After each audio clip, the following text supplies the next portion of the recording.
Some time ago, I shared a video about the experiences of a special operator known as Charlie, and honestly, a lot of people connected with that story. Recently, he sent us another message.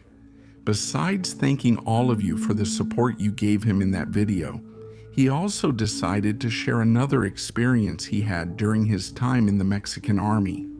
And honestly, this story isn't about confrontations or anything heavy, but about one of those moments that stays with you for very different reasons. These were the words of Charlie, man. A few days ago, I got on my social media and saw a bunch of positive comments about the video he made for me. And honestly, I wanted to thank everyone for their words and support. And honestly, I'm also going to tell you another story because I got on Facebook and saw that several people wanted to hear more stories about Charlie. By the way, I showed that video to someone I really trust. That guy doesn't even fit the word friend anymore. Honestly, he's my brother now. I'm not going to say his name, but everyone back home knows him as Mata. He's currently a coach at a gym back home and has stood by me through good, bad, and worse times. And I remember we were having a few cold ones because of this heat when I told him, "Look, man, there are people who would love to meet Charlie, and you have him right in front of you." And the guy just burst out laughing. But anyway, old man, getting back to the story, I don't really remember the year, but I was still an infantryman back then. They sent us on a duty assignment, which was to stand guard covering for some battalions inside a military base, because those battalions had gone out on operations and were practically left empty. There were only a few office workers, service personnel, and us guarding the entrance. I was on shift with my partner. That guy's last name is Vera. Honestly, when I joined the army, I didn't even know he existed, but over time he ended up becoming my brother. One of those friendships that grow out of shifts and sleepless nights. And damn, then one day this kid, about 19 years old, comes up to us asking if we knew who the recruiter was because he wanted to join the army. You could see the excitement on his face right away.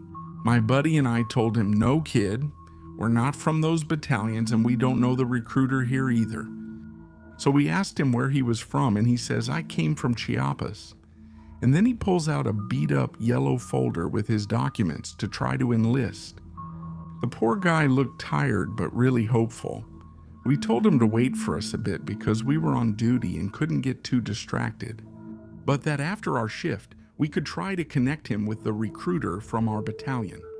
We continued with our duty, and after a few hours we stopped seeing him.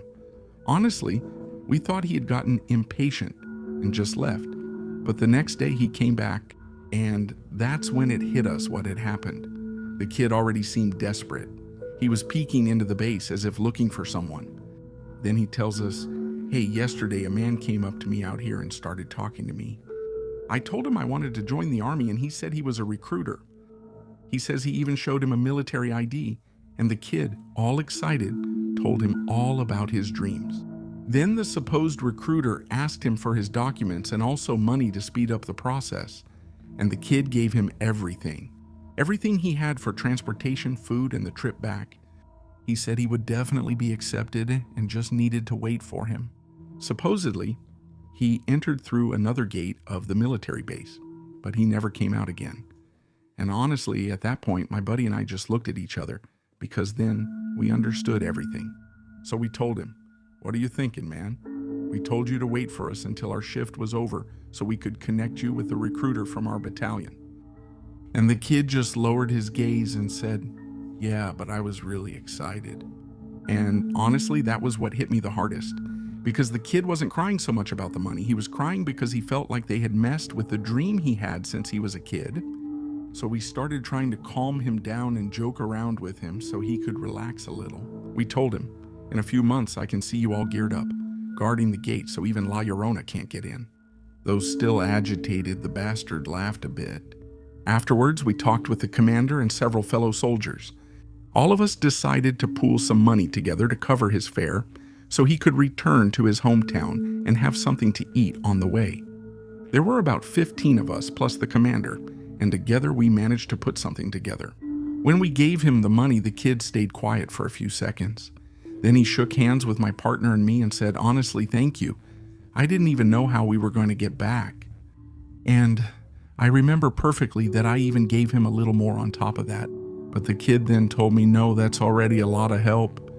And I replied, take it, man. I also had dreams, and this doesn't make me any richer or any poorer.